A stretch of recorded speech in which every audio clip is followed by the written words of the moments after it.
I bought this swamp cooler to use in my house and on my patio.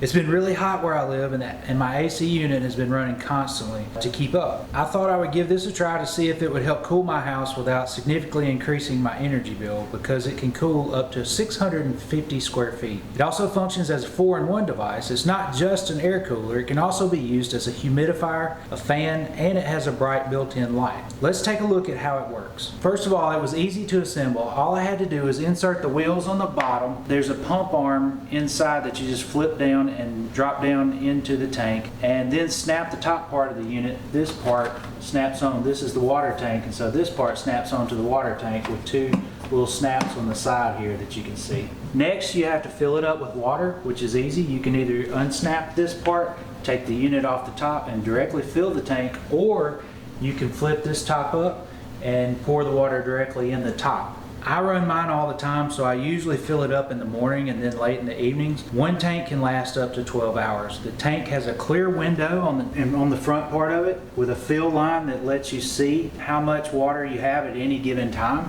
After you get it filled with water, you just place the 4 ice packs that come with it in the top and turn it on. Here's the 4 ice packs. You can use any ice pack that you want.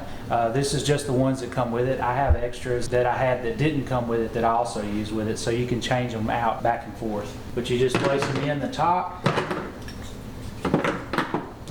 and you have to kind of overlay them, stack them on top of each other a little bit, and then close the lid, and you turn it on. You can turn it on with the control panel here, or you can use the remote that comes with it, which runs off of AAA batteries. So the functions on the panel are the same functions that are on the remote.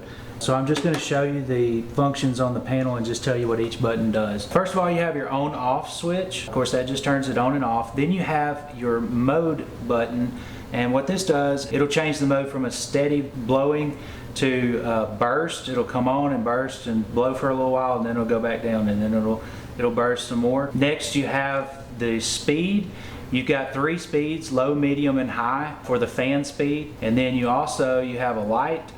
You see how bright the LED light is. You can use this when the fan is blowing or when it's off, and you could use this as a night light or to light an area that you want to at night to give you a better view of where you're walking or something like that. Then you have the timer. If you leave it off, that means that you have to come back and turn it off and remember to turn it off. But if you push the timer button, it can go anywhere from 0 hours to 12 hours, and it has an auto shut off. Then you have the cool button. If you push the cool button, it's going to activate the cooling mechanism inside that pumps the water up through it, and it goes over the ice packs, which cools the water, and then it blows the evaporated cool water out. If you leave that off, then it just acts as a fan. Then you have the swinging motion. The swinging motion, what it does is it creates a 95-degree oscillating motion back and forth to spread the air out over a space. You can turn that on or off, kind of like you would a standard fan, but it's a very good feature, and it does manage to spread the cool air across the room. I've been very pleased with this swamp cooler. It's quiet. It draws 80 watts of power. The temperature in my house is cooler. It's easy to move from room to room. I'm also able to use it outside of my patio. It's important to note that it does have to be cleaned from time to time to keep it running efficiently.